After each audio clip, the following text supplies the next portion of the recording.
आए दिन लोग 2024 लोकसभा इलेक्शन से ठीक पहले यूनियन के साथ साथ एसबीआई को खूब फटकार लगा रहे हैं। ये फटकार एसबीआई को इसलिए भी मिल रही है क्योंकि उन्होंने सुप्रीम कोर्ट के 15 फरवरी के ऑर्डर को वायलेट किया है। इस ऑर्डर में सुप्रीम कोर्ट की 5 जज बेंच ने एसबीआई को स्ट्रिक्ट ऑर्डर्स दिए थे कि वे अप्रैल 2019 से लेकर के अभी तक के सारे इलेक्टोरल बॉन्ड के डेटा ईसीआई को 6 मार्च तक जमा कर दे, और ऐसा नहीं करने के चलते ADR association for democratic reforms की ओर से मौजूद सीनियर एडवोकेट प्रशांत भूषण ने सीधे chief justice of India DY Chandrachud के पास जाकर एसबीआई के खिलाफ कंटेम्प्ट पिटीशन फाइल किया है। पर आप सुनकर चौंक जाएंगे कि सिर्फ एसबीआई ही नहीं बल्कि कई ऐसे लोग हैं जो आए दिन सुप्रीम कोर्ट के ऑर्डर्स का पालन नहीं करते हैं या अपना काम अच्छे से नहीं करते, जिसकी वजह से उन्हें सुप्रीम कोर्ट की फटकार सुनने को मिलती है। जहां अभी हाल में जस्टिस अभय एस ओक और उज्जवल भुवन की बेंच ने एक एडवोकेट ऑन रिकॉर्ड के लापरवाह तरीके से डॉक्यूमेंट्स बनाने पर उसे फटकारा और 10,000 रुपए का फाइन लगाया था, वहीं दूसरी ओर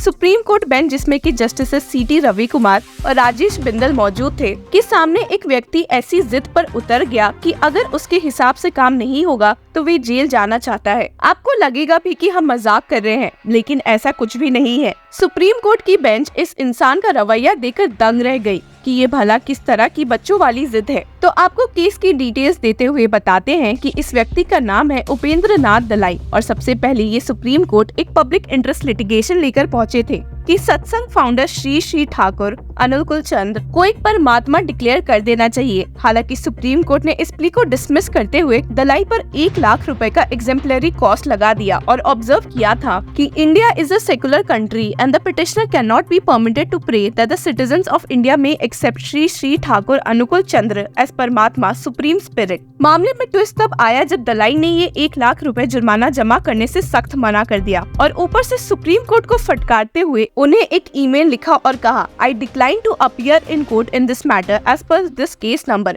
because this is a useless notice from you to me. This is a disrespectful act of yours towards me because the contempt notice you issued to me is baseless. ये देखकर सुप्रीम कोर्ट गुस्सा हो गई और दलाई के खिलाफ एक non bailable warrant issue किया, जिसके बाद तुरंत दलाई की गिरफ्तारी हुई, जिसके साथ ही सुप्रीम कोर्ट ने उन्हें इस केस में रिप्लाई फाइल करने का भी टाइम दिया। हालांकि हियरिंग के दौरान दलाई ने सुप्रीम कोर्ट की बेंच के सामने एक जिद रख दी कि उन्हें उनका फोन चाहिए। जी हाँ, आपने सही सुना।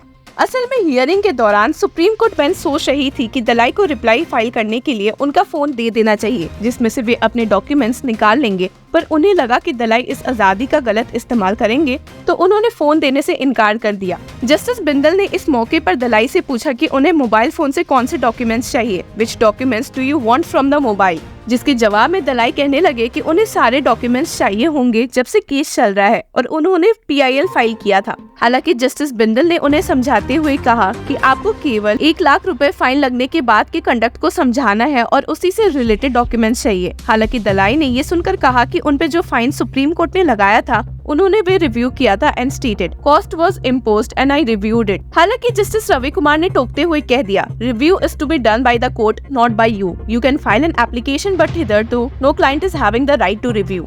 जस्टिस बिंदल ने वापस से दलाई को बोला कि उन्हें कुछ स्पेसिफिक डॉक्यूमेंट्स फोन से मिल जाएंगे, जिस पर दलाई ने कहने की कोशिश की कि उन्हें फोन ही मिलेगा तो ज्यादा बेहतर रहेगा। हालांकि जस्टिस बिंदल ने कह दिया कि फोन ऐसे ही नहीं मिलता है और जो भी डॉक्यूमेंट्स दलाई को चाहिए वो उन्हें कोर्ट दे देगी। दलाई ने वापस से कहा कि उन्हें फोन नहीं मिलेगा तो कैसे काम चलेगा, जिस पे जस्टिस बिंदल भड़क गए और कहा कि ये तो आपको पहले सोचना चाहिए था। हालांकि इसके बाद दलाई ने जो बोला वो सुनकर सुप्रीम कोर्ट बेंच चौंक गई। दलाई ने कहा कि अगर उन्हें फोन नहीं मिलेगा तो वे वापस कस्टडी में ही जाना प्रेफर करेंगे and said, alright sir, however many years jail is there, I will remain in custody, will remain in jail after that also.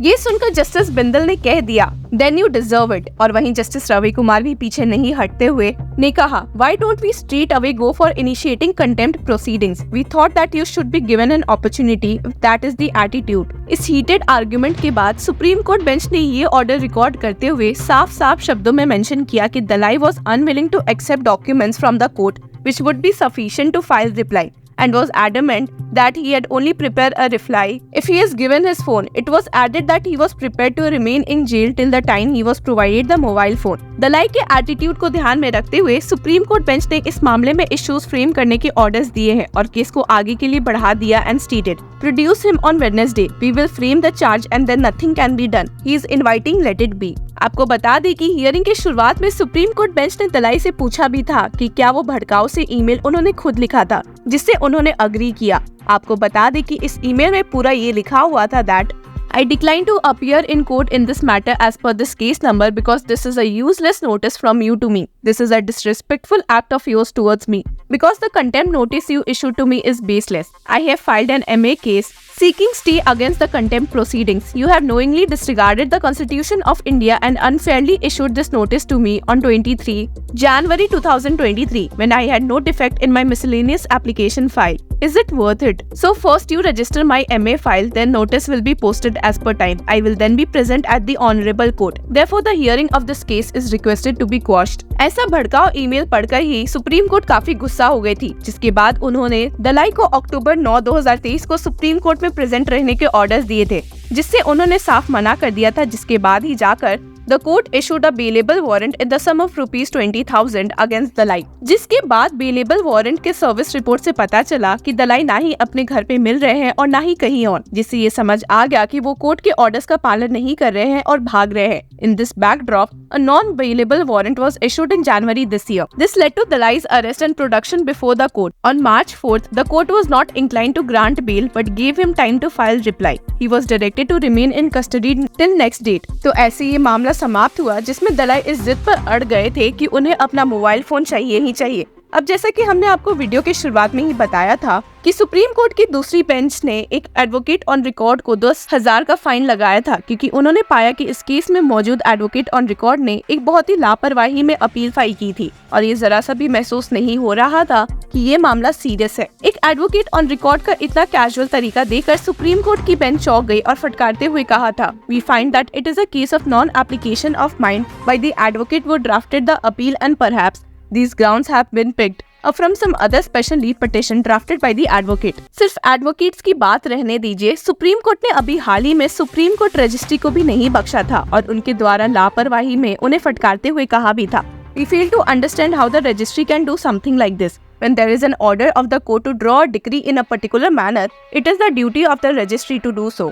तो ऐसा नहीं है कि सुप्रीम कोर्ट किसी को भी बख्शती है और लॉज का पालन नहीं करने वाले को खूब डांटती है। ऐसे ही और लीगल अपडेट से जुड़े रहने के लिए कीप फॉलोइंग लॉ चक्रा।